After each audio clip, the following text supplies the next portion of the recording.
Hello, Chris Clausen here from UltraResultsCoach.com.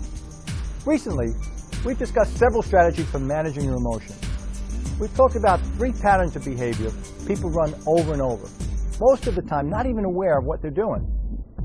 You remember, these were patterns of focus, physiology, and language.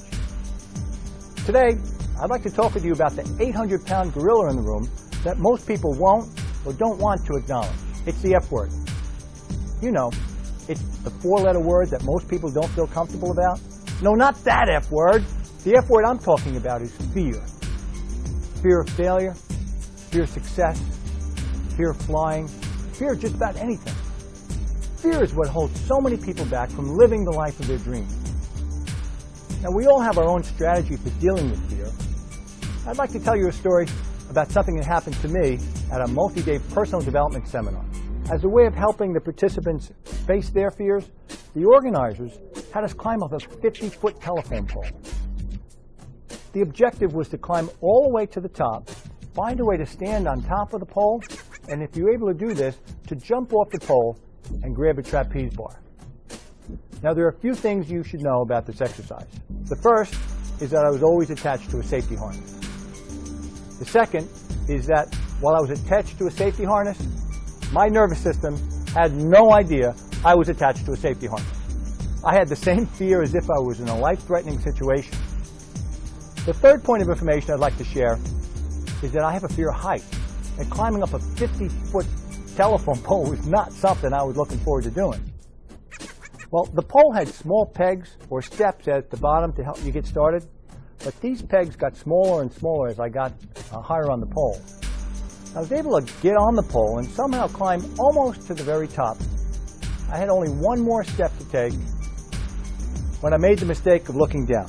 Well, that was it. I was literally frozen with fear, shaken like a leaf, holding onto the top of this pole while it swayed in the breeze. I don't know if you've ever been so terrified or fearful that you couldn't move, but if you have, you know what I'm talking about. Just when I was about to give up and ask them to send somebody up to rescue me, well, actually, all I had to do was let go and they'd lower me to the ground. But it didn't feel like that. Again, just when I was about to give up, I recalled early in the day the facilitator of this exercise telling our group that the pole was a great metaphor for life. You see, so many people get almost to the top and then stop, afraid to take the next step, afraid to take it to the next level. With the moderator's words echoing in my head, I decided I wasn't going to let fear get the better of me in this situation. Somehow, I was able to get on top of the pole. From there, I jumped, grabbed the trapeze, and was lowered to the ground. Now, the pole climb forced me to face my fear of heights, which has helped me deal with it. I have a question for you. What are your fears? Now, I'm not asking you to dwell on them, just acknowledge them. What are you afraid of? Is it success? Failure? Having your heart broken? Again, if your answer is, I'm not afraid of anything, then I know that your first fear is facing the fact that you have fears, because we all have fears. Once you know specifically what you're afraid of, it's much easier to effectively deal with rather than be consumed by the fear.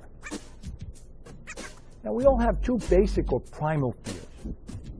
They are, first, fear that somehow we're not enough, and second, fear that we won't be loved. And by the way, courage is not the absence of fear. It's the harnessing of fear. It's the using fear to your advantage in order to create a sense of urgency in order for you to gain momentum. Now, I believe there are 2 antidotes for fear. The first one is a mantra. You remember, a mantra is something you say over and over to yourself in order to gain control of your focus.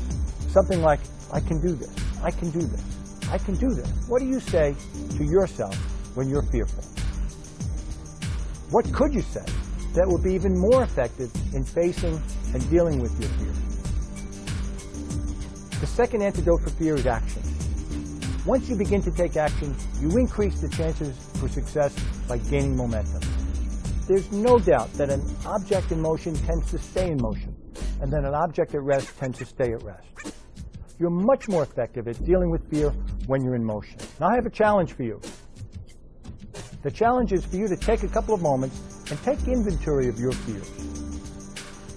Once you've acknowledged them and have written them down, try drilling down a bit to see if you can't identify what you're really afraid of. For example, someone who has a fear of failure, I believe, really has a fear that somehow they're not enough and therefore won't be loved.